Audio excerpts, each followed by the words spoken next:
जय श्री कृष्ण। मित्रों नमस्कार। मैं विनोद शुक्ला प्रयागराज से आपका हार्दिक अभिनंदन करता हूं हमारे YouTube चैनल आत्म सृजन में। तो आइए मित्रों, श्रीमद् भगवद गीता के 15वें अध्याय का हिंदी में रूपांतरण श्रवण करते हैं। ओम श्री परमात्मने नमः। 15वां अध्याय। उसके उपरांत श्री कृष्ण भगवान फिर बोले कि हे अर्जुन, आदि पुरुष परमेश्वर रूप मूल वाले। अब देखिए, आदि पुरुष परमेश्वर रूप मूल वाले, इसका अर्थ नीचे दिया हुआ है कि आदि पुरुष नारायण वासुदेव भगवान ही नित्य और अनंत तथा सबके आधार होने के कारण और सबके ऊपर नित्य धाम में सगुण रूप से वास करने के कारण ऊर्ध्व नाम से कहे गए हैं। और वे मायापति सर्वशक्तिमान परमेश्वर ही इस संसार वृक्ष के कारण है। इसलिए इस संसार वृक्ष को ऊर्ध्व मूल वाला कहते हैं। तो आदि पुरुष परमेश्वर रूप मूल वाले और ब्रह्म रूप मुख्य शाखा वाले। ब्रह्म रूप मुख्य शाखा वाले, मुख्य शाखा वाले का अर्थ दिया है कि उस आदि पुरुष परमेश्वर से उत्पत्ति वाला होने के कारण तथा नित्य धाम से नीचे ब्रह्मलोक में वास करने के कारण हिरण्यगर्भ रूप ब्रह्मा को परमेश्वर की अपेक्षा अधः कहा है। और वही इस संसार का विस्तार करने वाला होने से इसकी मुख्य शाखा है। इसलिए इस संसार वृक्ष को अधः शाखा वाला कहते हैं। तो और ब्रह्मा रूप मुख्य शाखा वाले जिस संसार रूप पीपल के वृक्ष को अविनाशी कहते हैं। अविनाशी का अर्थ दिया है कि इस वृक्ष का मूल कारण परमात्मा अविनाशी है तथा अनादिकाल से इसकी परंपरा चली आती है। इसलिए इस संसार को अविनाशी कहते हैं। तथा जिसके वेद पत्ते कहे गए हैं। अब यहाँ वेद पत्ते कैसे हैं, इसका अर्थ समझिए। इस वृक्ष की शाखा रूप ब्रह्मा से प्रकट होने वाले और यज्ञादिक कर्मों के द्वारा इस संसार वृक्ष की रक्षा और वृद्धि के करने वाले एवं शोभा को बढ़ाने वाले होने से वेद पत्ते कहे गए हैं। तो इसके उपरांत श्री कृष्ण भगवान फिर बोले कि हे अर्जुन, आदि पुरुष परमेश्वर मूल वाले और ब्रह्मा रूप मुख्य शाखा वाले जिस संसार रूप पीपल के वृक्ष को अविनाशी कहते हैं तथा जिसके वेद पत्ते कहे हैं, उस संसार रूप वृक्ष को जो पुरुष मूल सहित तत्व से जानता है वह वेद के तात्पर्य को जानने वाला है। वेद के तात्पर्य को जानने वाला कौन है, इसका अर्थ नीचे दिया है कि भगवान की योगमाया से उत्पन्न हुआ संसार क्षणभंगुर, नाशवान और दुख रूप है। इसके चिंतन को त्याग कर केवल परमेश्वर का ही नित्य निरंतर अनन्य प्रेम से चिंतन करना वेद के तात्पर्य को जानना है। वेद के तात्पर्य को जानने से मतलब ये है कि हम भगवान की योगमाया से उत्पन्न इस क्षणभंगुर संसार का चिंतन न करें। इसके बजाय हम केवल जो नित्य निरंतर परमेश्वर हैं हम उन्हीं का चिंतन करें। इसी को वेद के तात्पर्य से जानने वाला कहा गया है।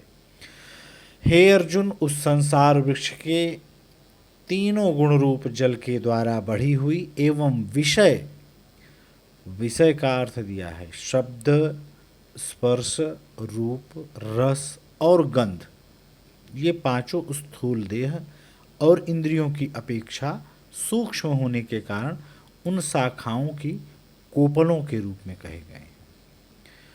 उस संसार वृक्ष की तीनों गुण रूप जल के द्वारा बढ़ी हुई विषय भोग रूप कोपलों वाली देव, मनुष्य और तिर्यक आदि योनि रूप शाखाएं नीचे। ये तिर्यक आदि योनि रूप शाखाएं हैं कि मुख्य शाखा रूप ब्रह्मा से संपूर्ण लोकों के सहित देव, मनुष्य और तिर्यक आदि योनियों की उत्पत्ति और विस्तार हुआ है। इसलिए उनका यहाँ शाखाओं के रूप में ही वर्णन किया गया है। तो शाखाएं नीचे और ऊपर सर्वत्र फैली हुई हैं तथा मनुष्य योनि में अब मनुष्य योनि का आगे दिया है विस्तार कि अहंता, ममता और वासना रूप मूलों को केवल मनुष्य योनि में कर्मों के अनुसार बांधने वाली कहने का कारण यह है कि अन्य सब योनियों में तो केवल पूर्वकृत कर्मों के फल को भोगने का ही अधिकार है और मनुष्य योनि में नवीन कर्मों के करने का भी अधिकार है। तो मनुष्य योनि इसीलिए बाकी योनियों से श्रेष्ठ हो गई। बाकी योनियों में आपने जो पूर्व में कर्म किए हैं केवल उन कर्मों को भुगतान कर सकते हैं, आप कोई नए कर्म नहीं कर सकते, क्योंकि उन योनियों में आप जो भी कर्म करेंगे उससे कुछ आपको नया कुछ हासिल नहीं होने वाला है। लेकिन मनुष्य की योनि में यह संभव है कि पूर्वकृत कर्मों को भोगेंगे ही आप, लेकिन आप नवीन कर्मों को भी कर सकते हैं। बाकी योनियों में, मनुष्य योनियों में यही एक मुख्य बहुत बड़ा अंतर भी है। तो आगे लिखा है कि मनुष्य योनि में कर्मों के अनुसार बांधने वाली अहंता, ममता और वासना रूप जड़ें भी नीचे और ऊपर सभी लोगों में व्याप्त हो रही हैं, परंतु इस संसार वृक्ष का स्वरूप जैसा कहा है वैसा यहाँ विचार काल में नहीं पाया जाता है। अब विचार काल में नहीं पाया जाता है का तात्पर्य इस बात से है कि इस संसार का जैसा स्वरूप शास्त्रों में वर्णन किया है और जैसा देखा सुना जाता है वैसा तत्वज्ञान होने के उपरांत नहीं पाया जाता। जिस प्रकार आंख खुलने के उपरांत स्वप्न का संसार नहीं पाया जाता। अब आगे पढ़िए ऊपर, क्योंकि न तो इसका आदि है और न अंत है। आदि और अंत का अर्थ दिया है। आदि का मतलब कि इसका आदि नहीं है, यह कहने का प्रयोजन यह है कि इसकी परंपरा कब से चली आती है इसका कोई पता नहीं है। और अंत का मतलब कि इसका अंत नहीं है, यह कहने का प्रयोजन यह है कि इसकी परंपरा कब तक चलती रहेगी इसका कोई पता नहीं है। इसलिए लिखा है क्योंकि न तो इसका आदि है और न अंत है, तथा न अच्छी प्रकार से स्थिति ही है। अब अच्छी प्रकार से स्थिति ही है का मतलब इसकी अच्छी प्रकार स्थिति भी नहीं है। यह कहने का प्रयोजन है कि वास्तव में यह क्षणभंगुर और नाशवान है। इसलिए इस अहंता, ममता और वासना रूप अति दृढ़ मूलों वाले संसार रूप पीपल के वृक्ष को दृढ़ वैराग्य रूप, तो देखिए दृढ़ वैराग्य रूप क्या है,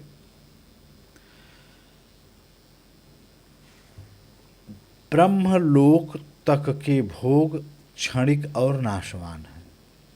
ब्रह्मलोक तक के भोग क्षणिक और नाशवान है, ऐसा समझकर इस संसार के समस्त विषय भोगों में सत्ता, सुख, प्रीति और रमणीयता का न भासना ही दृढ़ वैराग्य रूप शस्त्र है।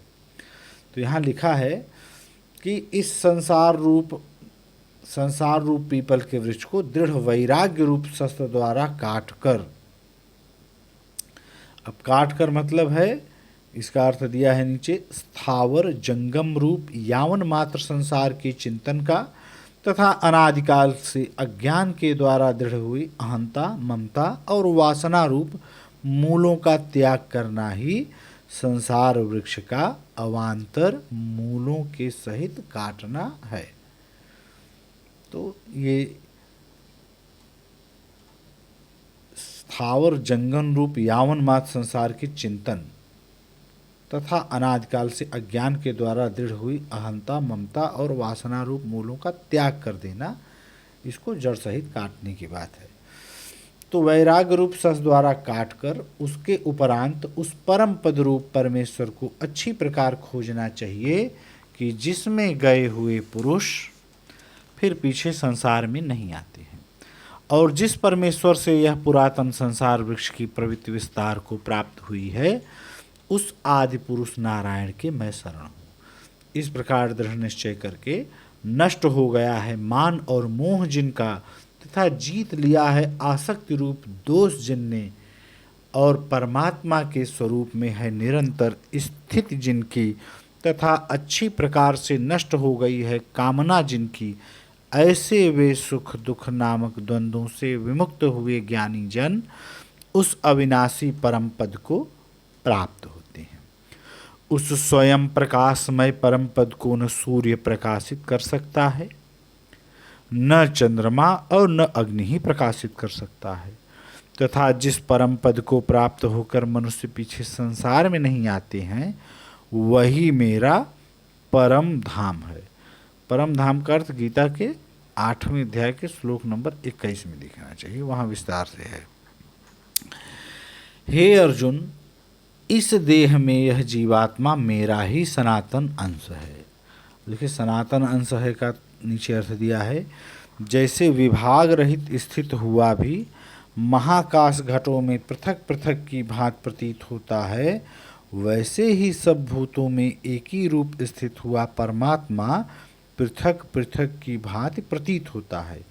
इसी से देह में स्थित जीवात्मा को भगवान ने अपना सनातन अंश कहा है।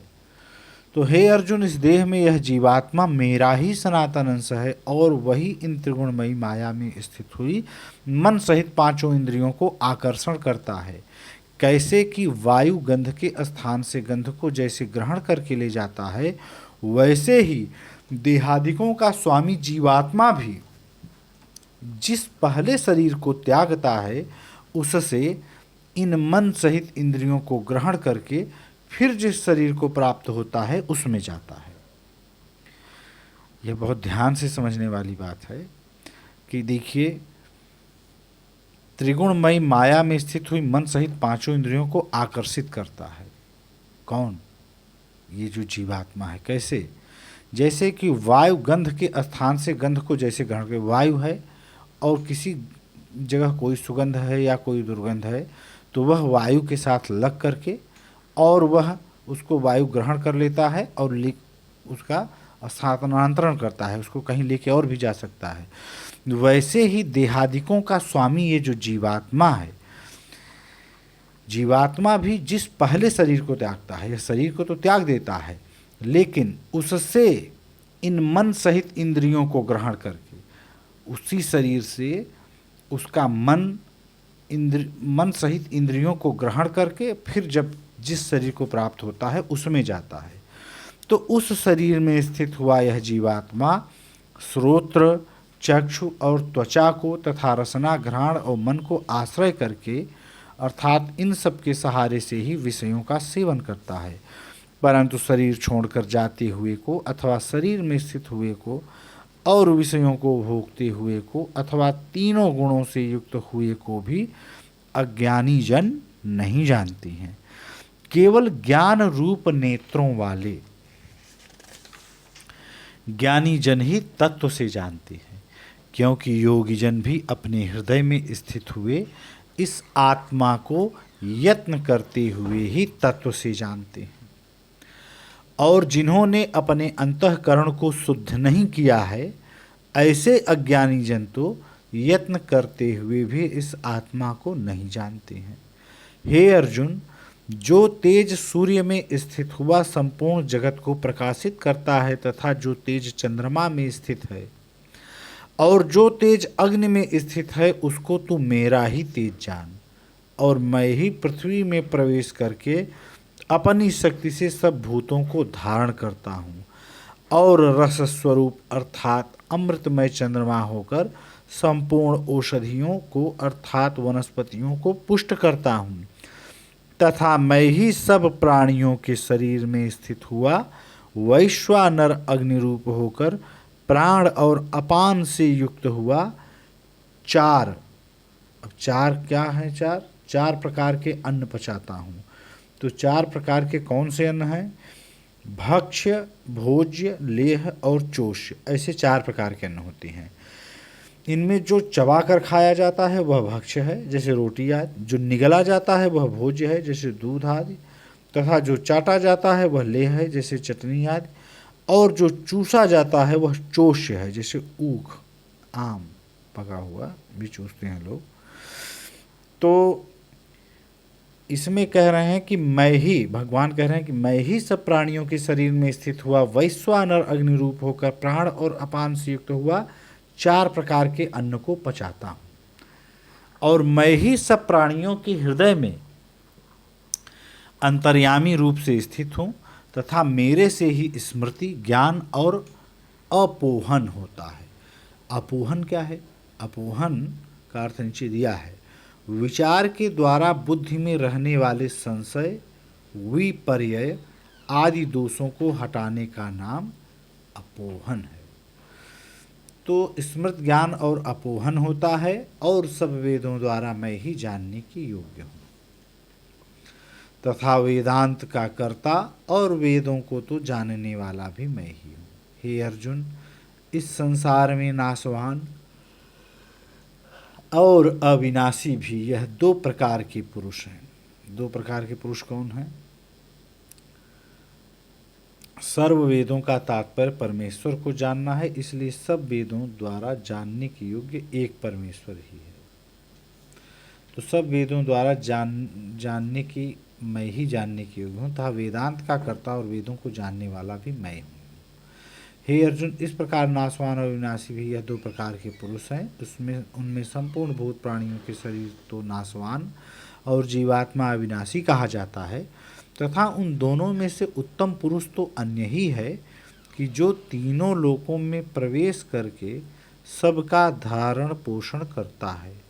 और अविनाशी परमेश्वर और परमात्मा ऐसे कहा गया है क्योंकि मैं नाशवान जड़ वर्ग क्षेत्र से तो सर्वथा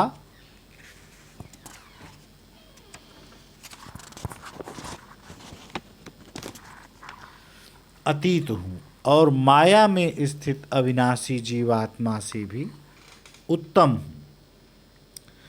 इसलिए लोक में और वेद में भी पुरुषोत्तम नाम से प्रसिद्ध हूँ। हे भारत, इस प्रकार तत्व से जो ज्ञानी पुरुष मेरे को पुरुषोत्तम जानता है, वह सर्वज्ञ पुरुष सब प्रकार से निरंतर मुझ वासुदेव परमेश्वर को ही भजता है। हे निष्पाप अर्जुन, ऐसे यह अति रहस्य युक्त गोपनीय शास्त्र मेरे द्वारा कहा गया, इसको तत्व से जानकर मनुष्य ज्ञानवान और कृतार्थ हो जाता है, अर्थात उसको और कुछ भी करना शेष नहीं रहता। इति श्रीमद्भगवद्गीता रूपी उपनिषद एवं ब्रह्म विद्या तथा योग शास्त्र विषयक श्री कृष्ण और अर्जुन के संवाद में पुरुषोत्तम योग नामक 15वां अध्याय। इस अध्याय में भगवान ने अपना परम गोपनीय प्रभाव भली प्रकार से कहा है। जो मनुष्य उक्त प्रकार से भगवान को सर्वोत्तम समझ लेता है, फिर उसका मन एक क्षण भी भगवान के चिंतन का त्याग नहीं कर सकता, क्योंकि जिस वस्तु को मनुष्य उत्तम समझता है उसी में उसका प्रेम होता है और जिसमें प्रेम होता है उसी का चिंतन होता है। अतएव सबका मुख्य कर्तव्य है कि भगवान के परम गोपनीय प्रभाव को भली प्रकार समझने के लिए नाशवान क्षणभंगुर संसार की आसक्ति का सर्वथा त्याग करके एवं परमात्मा के शरण होकर भजन और सत्संग की ही विशेष चेष्टा करें। जय श्री कृष्ण। कृष्णं वन्दे जगद्गुरुम्।